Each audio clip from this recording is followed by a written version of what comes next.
চতুর্বিংশ খণ্ড, প্রথম পরিচ্ছেদ। শুক্রবার, বৈশাখের শুক্লা দশমী, 24শে এপ্রিল 1885 খ্রিস্টাব্দ। ঠাকুর শ্রীরামকৃষ্ণ আজ কলিকাতায় আসিয়াছেন। মাস্টার আন্দাজ বেলা 1টার সময় বলরামের বৈঠকখানায় গিয়া দেখেন ঠাকুর নিদ্রিত। দু একটি ভক্ত কাছে বিশ্রাম করিতেছেন। তো বলরাম বসুর বাড়িতে এসেছেন ঠাকুর, এবং সেখানে দুপুরে খাওয়া দাওয়া করে একটু রেস্ট নিচ্ছেন। ওই সময় মানে সব বাড়িতে একটু তাড়াতাড়ি খাওয়া হতো। 1টার সময় ঠাকুর ঘুমাচ্ছেন, মানে তার আগে খেয়ে নিয়েছেন। এখন তো প্রতিটা বাড়িতে আরো দেরি করে খাওয়া হয়।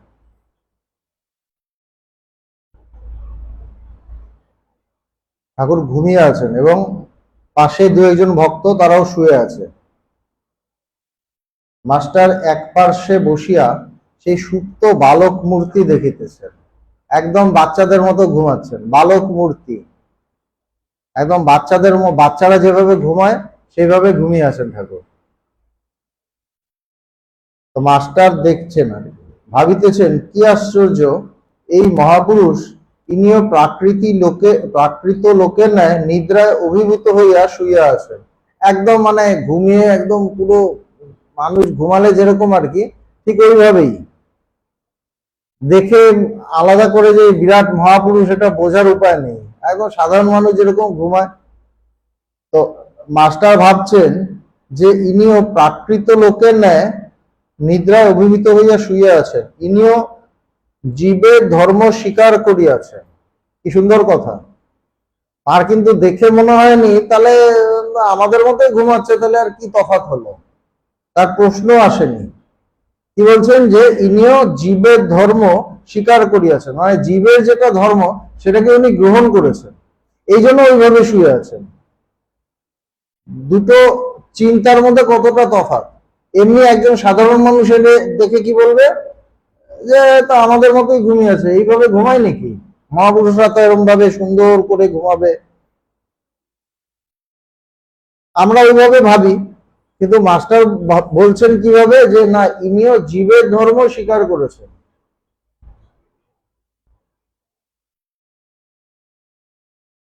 মাস্টার আস্তে আস্তে একখানি পাখা লইয়া হাওয়া করিতেছে।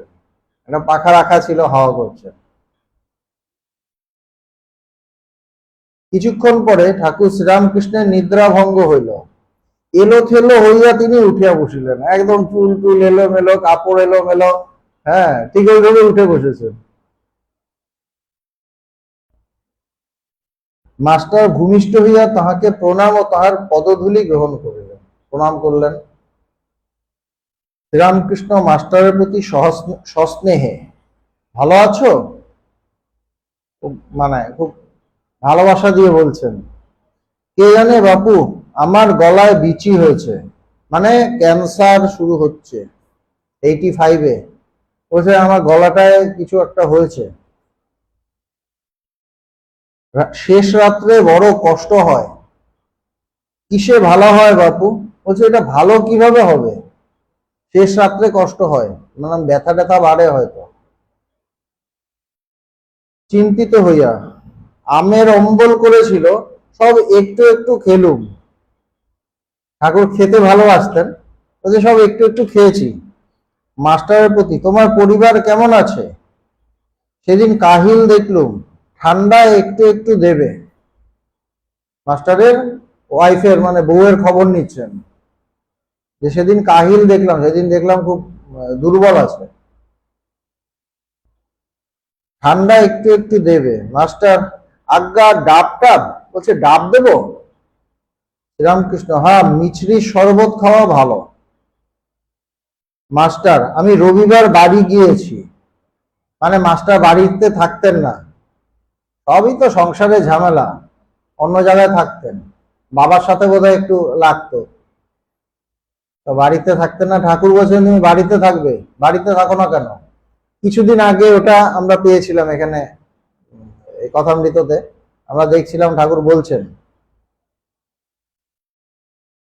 তো এই জন্যই তো মাস্টারকে যা বলা হতো, ঠাকুর যা বলতেন, মাস্টার সব পালন করতেন, সব শুনতেন এবং পালন করতেন।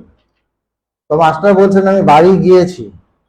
শ্রীরামকৃষ্ণ, বেশ করেছো, বাড়িতে তো থাকা তোমার সুবিধে। বলছে, ভালো করেছো, তোমার সুবিধে এতে।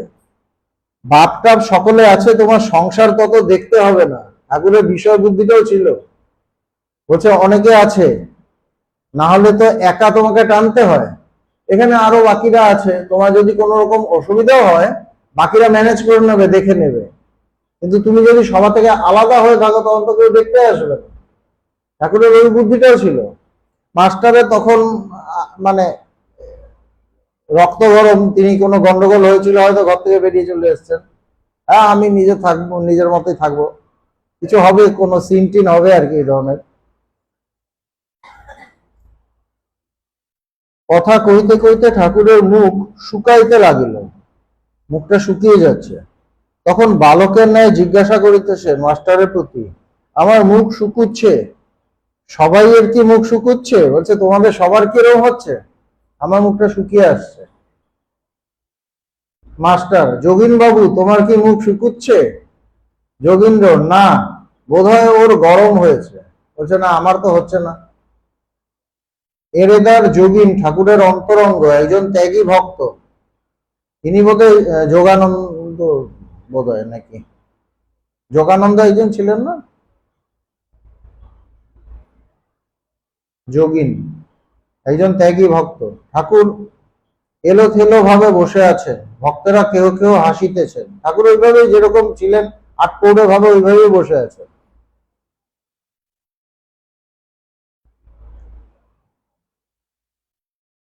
আচ্ছা, মুখ শুকুচ্ছে, তা নাশপাতি খাবো কি জামরুল? ঠাকুর জিজ্ঞেস করছে, কি খাবো? বাবুরাম, তাই বরং আনি গে জামরুল। তো বাবুরাম মহারাজ, যিনি পরে স্বামী প্রেমানন্দজি, তিনি বলছে যে আমি নিয়ে আসি তাহলে বাজার থেকে। শ্রীরামকৃষ্ণ, তোরা রোদ্রে গিয়ে কাজ নাই, ওটা মনে আছে, বাইরে রোদ। মাস্টার পাখা করিতেছিলেন। শ্রীরামকৃষ্ণ, থাক, তুমি অনেকক্ষণ, বলছে, তুমি অনেকক্ষণ ধরে হাওয়া করছো, তোমরা করতে হবে না, হাতে ব্যথা হবে। মাস্টার, আজ্ঞা, কষ্ট হচ্ছে না? বলছে, না, আমার কষ্ট হচ্ছে না। শ্রীরামকৃষ্ণ সস্নে, হচ্ছে না? তার মানে ঠিক আছে, করো তাহলে। মাস্টার নিকটবর্তী একটি স্কুলে অধ্যাপনা কার্য করেন। তিনি একটা জায়গায় পড়ান, কাছাকাছি কোনো স্কুলে। তিনি একটা সময় পড়ানো হইতে কিঞ্চিত অবসর পাইয়া আসিয়াছিলেন। ওখান থেকে মানে ওদিন ছুটি ছিল না, একটু গ্যাপ ছিল, দুটো ক্লাসের মধ্যে হয়তো একটু টাইম ছিল, বা টিফিন টাইম ছিল, এরকম কিছু একটা হবে, তার মধ্যে এসেছিলেন। এইবার স্কুলে আবার যাইবার জন্য গাত্রোত্থান করিলেন ও ঠাকুরের পাদ বন্দনা করিলেন। এবার যাবেন, তা আবার উঠে প্রণাম করেছে। শ্রীরামকৃষ্ণ মাস্টারের প্রতি, এক্ষুনি যাবে? একজন ভক্ত, তো ঠাকুর বোধহয় অতটা বোঝেননি যে স্কুলে আবার যেতে হবে, বলছে এখন চলে যাবে। একজন ভক্ত, স্কুলের এখনো ছুটি হয় নাই, উনি মাঝে একবার এসেছিলেন, মানে ওই কিছুক্ষণের জন্য এসছেন, ছুটি হয়নি। শ্রীরামকৃষ্ণ হাসিতে হাসিতে, ঠাকুরের কিন্তু গলায় ক্যান্সার শুরু হচ্ছে, চিন্তাও আছে, কিন্তু সবাইকে খুব আনন্দ, সবার সাথে আনন্দ করছেন, সবাইকে হাসাচ্ছেন, মজা করছেন। শ্রীরামকৃষ্ণ হাসিতে হাসিতে, যেমন গিন্নি, মাস্টার সম্পর্কে বলছে, যেমন গিন্নি 7-8টি ছেলে, বিয়েন, সংসারে দিন রাত কাজ। বলছে প্রচুর ছেলে টেলে আছে, আরো অনেকে আছে, সংসারে প্রচুর কাজ, আবার ওর মধ্যে এক একবার এসে স্বামী সেবা করে যায়। কি সুন্দর কথা। ওর মধ্যে ঠিক খেয়াল থাকে, আমার স্বামী ওখানে আছে, হ্যাঁ, গিয়ে গিয়ে দেখা করে যায়। এই যে এত কাজের মধ্যেও মাস্টার সম্পর্কে বলছেন ঠাকুর, কি সুন্দর, অ্যাপ্রোপ্রিয়েট, মানে মাস্টারের জন্য ভীষণ অ্যাপ্রোপ্রিয়েট কথাটা। উনি এরকমই ছিলেন। তার স্বামী তো মানে ঠাকুর রামকৃষ্ণদেব, আসল স্বামী, জীবনের স্বামী।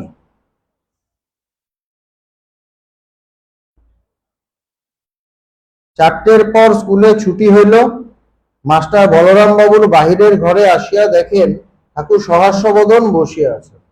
আবার ছুটি হয়ে গেছে, ক্লাস টাস নিয়েছেন, তারপর আবার এসছেন, এসে দেখছেন ঠাকুর আনন্দেই আছেন।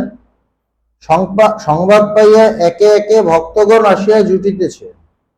ছোট নরেন ও রাম আসিয়াছেন, রামদত্ত এবং ছোট নরেন তারাও এসছে। নরেন্দ্র আসিয়াছেন। মাস্টার প্রণাম করিয়া আসন গ্রহণ করিলেন। বাটির ভিতর হইতে বলরাম থালায় করিয়া ঠাকুরের জন্য মোহনভোগ পাঠাইয়াছেন, কেননা ঠাকুরের গলায় বিচি হইয়াছে। মোহনভোগ এসছে ঠাকুরের জন্য, যাতে খেতে কষ্ট না হয়। শ্রীরামকৃষ্ণ মোহনভোগ দেখিয়া নরেন্দ্রের প্রতি অনেকটা এসছে। ওরে মাল এসেছে, মাল মাল, খা খা।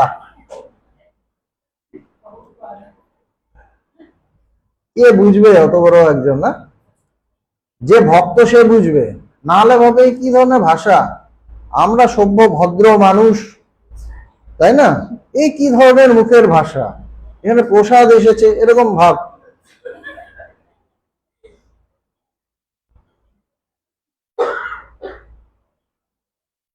ক্রমে বেলা পড়িতে লাগিল। ঠাকুর গিরিশের বাড়ি যাইবেন, সেখানে আজ উৎসব।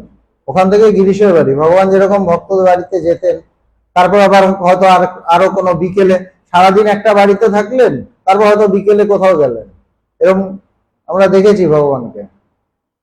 ঠাকুরকে লইয়া গিরিশ উৎসব করিবেন। ঠাকুর বলরামের দ্বিতল ঘর হইতে নামিতেছেন, সঙ্গে মাস্টার, পশ্চাতে আরো দু একটি ভক্ত। দেউড়ির কাছে আসিয়া দেখেন একটি হিন্দুস্তানি ভিখারি গান গাইতেছে, একটা ভিখারি গান করছে। রাম নাম শুনিয়া ঠাকুর দাঁড়াইলেন।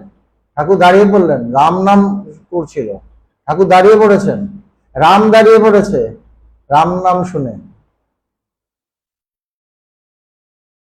দেখিতে দেখিতে মন অন্তর্মুখ হইতেছে, কেননা নিজের কথাই তো শুনছে, মন অন্তর্মুখী তো হবে। দেখতে দেখতে মন মানে অন্তরে চলে গেছে। ভিখিরি জানেও না পাশে কে এসে দাঁড়িয়ে আছে।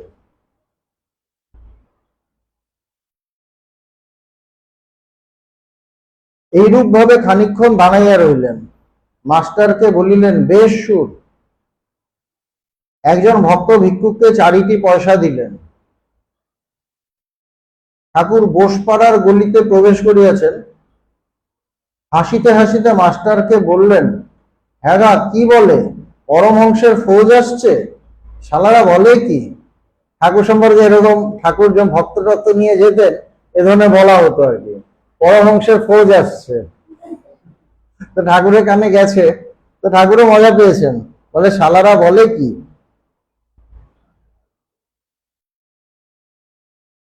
ভক্ত সঙ্গে ঠাকুর গিরিশের বাহিরের ঘরে প্রবেশ করিলেন।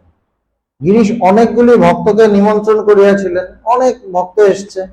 আর গিরিশের তো মানে খুব নাম আছে, সমাজে ভীষণ বিখ্যাত তিনি সেই সময়। মানে ঠাকুরের কাছে যারা আসতেন, রেগুলার আসতেন, তার মধ্যে গিরিশেরই অত বেশি নাম ছিল, বাকিদের ওরকম ছিল না। ভীষণ খুব নাম ছিল, কেন নাটক, একজন কিংবদন্তি নাট্যকার। মানে আমাদের বাংলা নাটকের মানে ওনার থেকেই শুরু বলা যায়। গিরিশ অনেকগুলি ভক্তকে নিমন্ত্রণ করিয়াছিলেন, তাহারা অনেকেই সমবেত হইয়াছেন। ঠাকুর আসিয়াছেন শুনিয়া সকলে দণ্ডায়মান হইয়া রইলেন, সবাই উঠে দাঁড়ালো, ঠাকুর আসছে। ঠাকুর সহস্য বদনে আসন গ্রহণ করিলেন, ভক্তরাও সকলে বসিলেন। গিরিশ, মহিমাচরণ, রাম, ভবনাথ ইত্যাদি অনেক ভক্ত বসিয়াছিলেন, সব ভক্তরা এসেছে।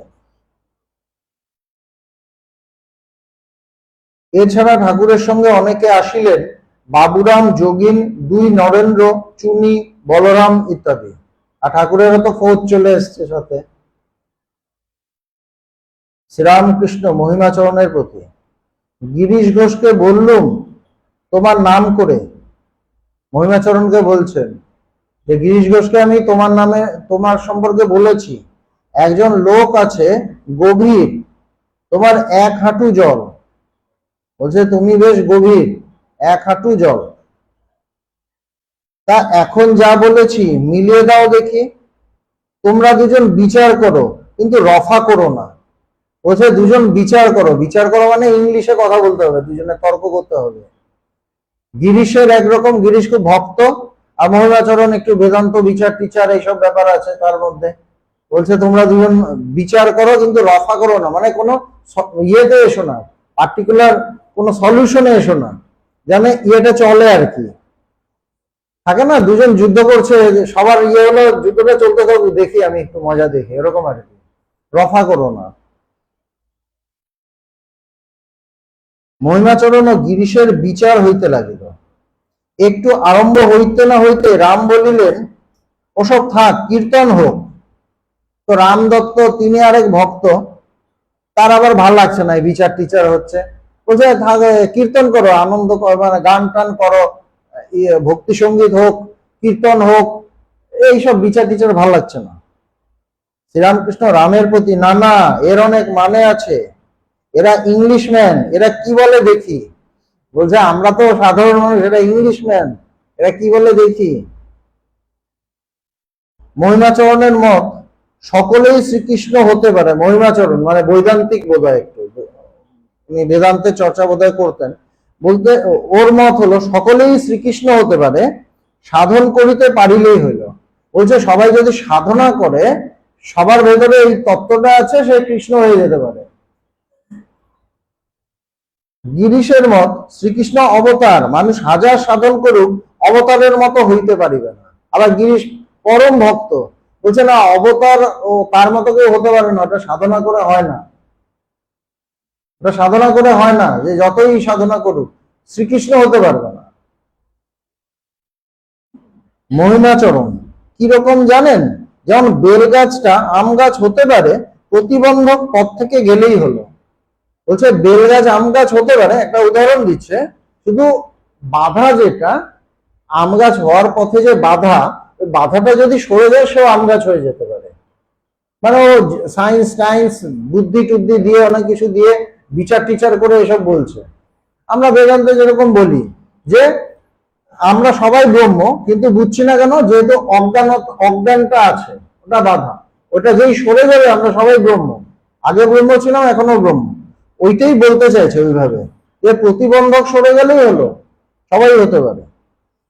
যোগের প্রক্রিয়া দ্বারা প্রতিবন্ধক চলে যায়। বলছে কেউ যদি যোগ টোগ করে ভালো করে, তার ওই প্রতিবন্ধক যেটা বাধা আছে এটা সরে যাবে। গিরিশ, তা মশাই যাই বলুন, যোগের প্রক্রিয়ায় বলুন আর যাই বলুন, সেটি হতে পারে না। গিরিশ একদম স্ট্রেট, বলছে এসব ছাড়ুন, কৃষ্ণ কেউ হতে পারবে না, কৃষ্ণই কৃষ্ণ হতে পারে, কৃষ্ণই এই যে কৃষ্ণই কৃষ্ণ হতে পারেন। যদি সেই সব ভাব, মনে করুন রাধার ভাব কারুর ভিতরে থাকে, তবে সে ব্যক্তি সেই। রাধার ভাব যদি কারোর ভেতরে থাকে তাহলে সে রাধা, কিন্তু ভাবটাই আসবে না। যে রাধা তার মধ্যেই রাধার ভাবটা আসবে, বা যে কৃষ্ণ তার মধ্যেই কৃষ্ণের ভাবটা আসবে, নাহলে আসবে না। অর্থাৎ সে ব্যক্তি রাধা স্বয়ং। শ্রীকৃষ্ণের সমস্ত ভাব যদি কারুর ভিতর দেখতে পাই, তখন বুঝতে হবে শ্রীকৃষ্ণকেই দেখছি। সমস্ত ভাব যদি তার মধ্যে দেখা যায়, তাহলে কৃষ্ণকেই দেখছি। গিরিশ বলছেন কেন, তিনি ঠাকুরকে দেখেছেন, ওই জন্য বলছেন যে ঠাকুরের মধ্যে ওই ভাবগুলো দেখেছি। তিনি ভীষণ ভক্ত, এবং তিনি একদম চিৎকার করে বলতেন যে ঠাকুর অবতার। তিনি প্রথম ওইভাবে চিৎকার করে বলেছিলেন ঠাকুর অবতার। তার আগে বলেছিলেন, আর কিছু পণ্ডিত ভৈরবী মাতা কয়েকজন ইয়ে করেছিলেন, ধরতে পেরেছিলেন, কিন্তু ভক্ত হিসেবে এসে ডাইরেক্ট তাকে ভগবান বলা বা অবতার বলা, এটা গিরিশ বলেন।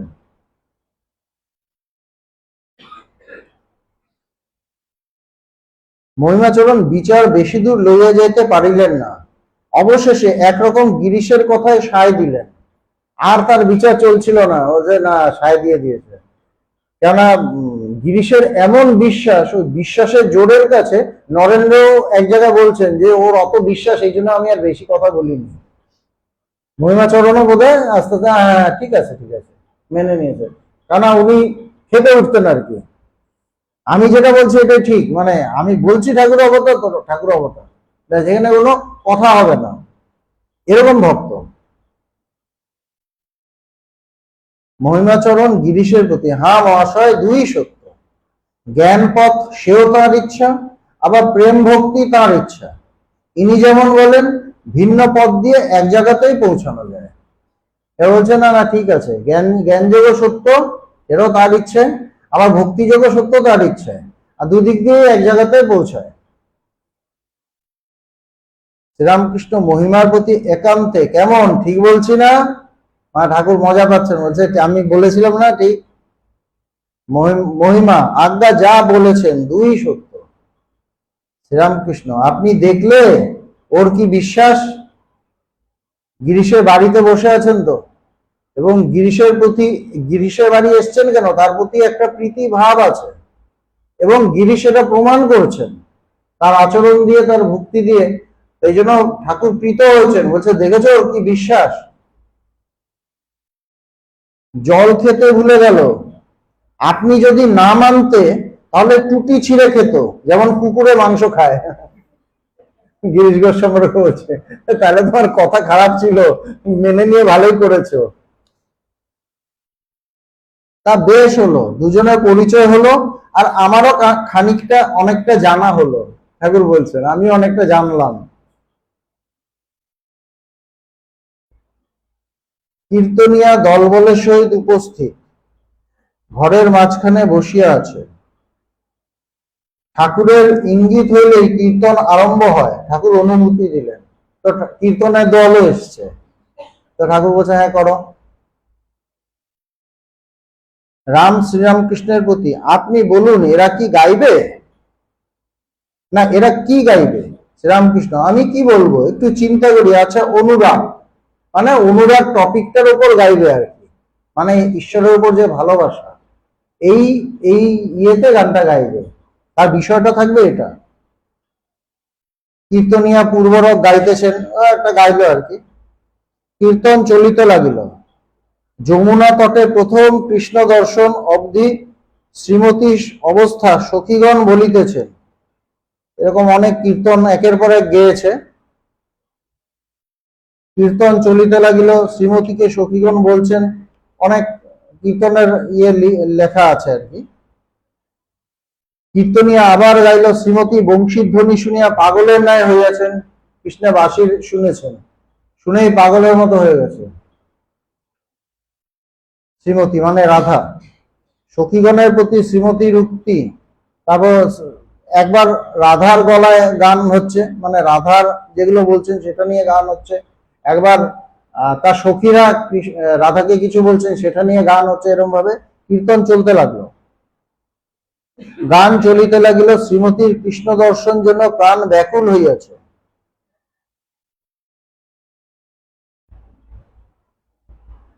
আহা সকল মাধুর্যময় কৃষ্ণ নাম, এই এই কথাটা আছে আর কি গানের মধ্যে।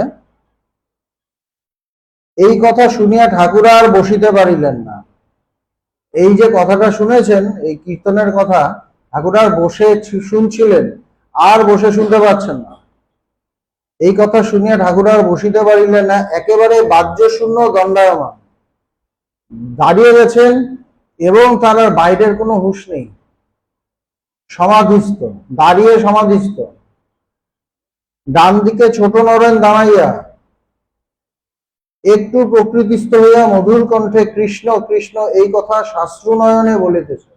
ভেতর থেকে শুধু কৃষ্ণ কৃষ্ণ কথা আসছে। ক্রমে পুনর্বার আসন গ্রহণ করিলেন। কীর্তনিয়া আবার গাইতেছেন। বিশাখা দৌড়িয়া গিয়া একখানি চিত্রপট আনিয়া শ্রীমতীর সম্মুখে ধরিলেন। চিত্রপটে সেই ভুবন রঞ্জন রূপ, একটা ফটো মানে একটা ছবি, শ্রীকৃষ্ণের কোনো ছবি আঁকা, সেটা বিশাখা নিয়ে রাধার কাছে নিয়ে এসেছে। তো সেই রূপ শ্রীমতী পট দর্শনে বললেন, এই পটে যাকে দেখছি তাকে যমুনা তটে দেখা অবধি আমার এই দশা হয়েছে। বলছে ওকে দেখেই আমার এই অবস্থা। তারপর আবার গান চললো অনেক।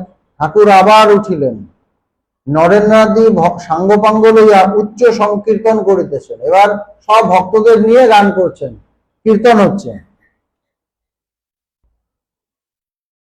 এবং ওই রাধার এইসব টপিক থেকে অটোমেটিক গৌরাঙ্গ এসে গেছে, মানে চৈতন্যদেব এসে গেছে। তো চৈতন্যদেবের সম্পর্কে হচ্ছে যে তারা দুভাই, যাদের হরি বলতে নয়ন ঝরে, তারা দুভাই এসেছে রে, এইসব চলছে আর কি। ঠাকুর নদে টলমল টলমল করে গৌর প্রেমের হিল্লোলে রে। ঠাকুর আবার সমাধিস্থ, আবার সমাধিস্থ। ওই শুনেই কিরকম মনের কন্ডিশন ছিল, ঈশ্বরের নাম একটু শুনলেই তিনি সমাধিস্থ হয়ে যেতেন। কেন হতেন? ওই ঈশ্বরের সাথে একাকার হতেন। এবং জায়গাটা কোথায়? এসছেন পরম ভক্তের বাড়িতে, সবাই সেখানে ভক্ত এবং এসেছেন পরম ভক্তের বাড়ি। তো ওখানে তার ঈশ্বরের প্রকাশ, পূর্ণ প্রকাশ হতেই হবে, কেননা ভক্ত তো ঈশ্বরকেই চায়। এবং ওই জন্য ঠাকুরের পূর্ণ প্রকাশ হয়ে যাচ্ছে, একদম সমাধিস্থ হয়ে যাচ্ছেন এই গান শুনতে শুনতে। যার কথা বলা হচ্ছে সেটা হয়ে যাচ্ছেন ভেতরে, ওটা হয়েই আছে, সেই জায়গায় দাঁড়িয়ে যাচ্ছেন। ভগবানকেও আমরা দেখেছি, ভগবান বলতেন আমি যখন গীতা বলি আমি কৃষ্ণ হয়ে গীতা বলি, অষ্টাবক্র হয়ে আমি অষ্টাবক্র গীতা বলি। এই যে হয়ে যাওয়া, এইটাই তাদের লক্ষণ। তারা যখন যার কথা বলেন সেটা হয়ে যান, যার কথা শোনেন সেটা হয়ে যান। এখানে ঠাকুরকেও একই দেখছি। আর কেন হচ্ছেন? ভক্ত ওরকম, ওরকম ভক্ত, ওই ভক্ত তাকে প্রকাশ করিয়ে দেয়। ভগবান যেরকম ভক্তের প্রকাশ ঘটান, ভক্ত সেরকম হলে ভগবানের প্রকাশ ঘটিয়ে দিতে পারেন, সেরকম সাংঘাতিক ভক্ত হলে। এবং গিরিশ ঠাকুরের প্রকাশ ঘটিয়ে দিচ্ছেন। এই যে ঠাকুর তার আগে কখন এইসব হচ্ছে, তার আগে বলছেন হ্যাঁ গিরিশের কি বিশ্বাস দেখেছো, এই যে বিশ্বাস কি দেখেছো। এবার ঠাকুরের হলো যে ওর বিশ্বাসের দামটা তো দিতে হবে। ও তো আমাকে ভগবান বলছে স্বয়ং, আমাকে ওই জায়গায় দাঁড়িয়ে থাকতে হবে। অটোমেটিক তার মধ্যে যদি মানুষ ভাবও থাকে, কেন অবতার পুরুষের মধ্যে দুটো ভাবই থাকে, মানুষ ভাব অবতার আর ভগবান ভাব, ঈশ্বর ভাব, দুটোই থাকে। বলছে যে ও তো আমাকে ঈশ্বর রূপে দেখতে চায়, তো অটোমেটিক তার ভেতরে সেই প্রকাশটা হয়ে যায়। ভক্ত ভগবানকে প্রকাশ করিয়ে দিতে পারে।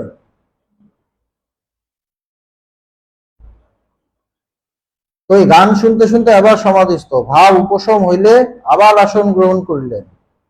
শ্রীরামকৃষ্ণ মাস্টারের প্রতি কোন দিকে সুমুখ ফিরে বসেছিলুম এখন মনে নাই। বলছে কোন দিকে আমার মুখটা ছিল, কোন দিকে তাকিয়ে বসেছিলুম আমার আর এখন মনে নেই, দিক ঠিক ভুল হয়ে গেছে। কেন এমন ভাবের হয়েছে, এমন তার অবস্থা হয়েছে। আর তিনি তো ভাবের রাজা, সুতরাং তিনি স্বয়ং কৃষ্ণের কথা হচ্ছে, তিনি কৃষ্ণ হয়ে দাঁড়িয়ে যাচ্ছেন। তার মধ্যে সেই চৈতন্যদেবের কথা হচ্ছে, তিনি চৈতন্যদেব হয়ে দাঁড়িয়ে যাচ্ছেন, তিনি সমাধিস্থ হয়ে যাচ্ছেন। তো সেরকমই ভগবানকে তো আমরাও দেখেছি, ওরকমই আমরা দেখেছি। সুতরাং এটা একটা, এই জন্য এইগুলো বই পড়লে খুব ভাল লাগে। কেন? ভগবানকেই দেখা যায়। যদিও ঠাকুরের কথা বলছি, আমরা তো ঠাকুরকে দেখিনি, ভগবানকে দেখেছি। তো ভগবানের স্মৃতিগুলো ফিরে ফিরে আসে, তাকে দেখা যায় যে ভগবান তো একই ওই। তো ওরকমই তো তাকে দেখেছি আমরা বারবার, হাজারবার।